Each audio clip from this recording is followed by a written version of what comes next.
জাতীয় নাগরিক পার্টির আহ্বায়ক নাহিদ ইসলাম বলেছেন, ফ্যাসিস্ট আওয়ামী লীগ ও গণহত্যাকারীদের দৃশ্যমান বিচার এবং রাষ্ট্রের সংস্কারের ভিত্তিতে নির্বাচনের দিকে যাব। নির্বাচন করতেই আমরা রাজনৈতিক দল করেছি।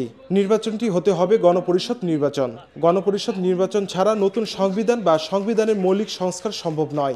এবং জাতীয় নাগরিক পার্টি তার জায়গা থেকে স্পষ্টভাবে বলেছে যে আমরা দৃশ্যমান বিচার এবং রাষ্ট্রের যে মৌলিক সংস্কার, সেই সংস্কারের ভিত্তিতে আমরা নির্বাচনের দিকে যাব এবং নির্বাচন করতে আমরা রাজনৈতিক দল করেছি এবং আমরা আমাদের জায়গাতে বলছি যে নির্বাচনটি হতে হবে গণপরিষদ নির্বাচন।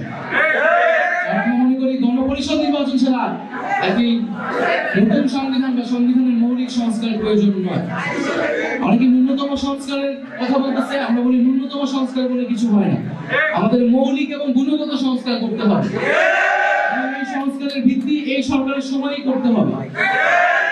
বৃহস্পতিবার রাতে বরিশাল ক্লাবে অনুষ্ঠিত মতবিনিময় সভায় প্রধান অতিথির বক্তৃতায় নাহিদ ইসলাম বলেন, অনেকে ন্যূনতম সংস্কারের কথা বলছে, আমরা বলতে চাই ন্যূনতম সংস্কার বলতে কিছু হয় না।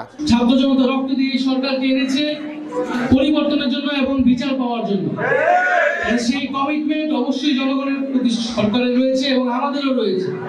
আমরা আমাদের জায়গা থেকে সেই দাবিটি জানাচ্ছি এবং আমরা মনে করি যে সময়সীমা দেওয়া হয়েছে সেই সময়সীমার মধ্যেই সংস্কার, দৃশ্যমান বিচারের মাধ্যমে আমরা একটা নির্বাচনের দিকে যেতে পারবো এবং আমরা মনে করি যে জাতীয় ঐক্যমত্য প্রতিষ্ঠিত হয়েছে সেই ঐক্যমত্য আমরা ধরে রাখবো। তবে অবশ্যই গণঅভ্যুত্থানের স্পিরিটের সাথে আপোষ করে আমরা কোনো রাজনৈতিক দলের সাথে সমঝোতায় যাব না। আমাদের ঐক্যের জায়গাটা হচ্ছে জুলাই গণঅভ্যুত্থান, শহীদদের আকাঙ্ক্ষা, বাংলাদেশের স্বাধীনতা, সার্বভৌমত্ব এবং আমাদের যে গণতান্ত্রিক এবং বৈষম্যহীন বাংলাদেশের আকাঙ্ক্ষা। বৃহস্পতিবার রাতে বরিশাল ক্লাবে অনুষ্ঠিত মতবিনিময় সভায় প্রধান অতিথি হিসেবে উপস্থিত ছিলেন নাহিদ ইসলাম।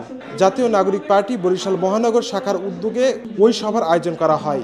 এর আগে গণ্যমান্য ব্যক্তি ও নেতাকর্মীদের সঙ্গে ইফতারে অংশ নেন নাহিদ ইসলাম। নাফিউল ইহসান, দৃষ্টি 24।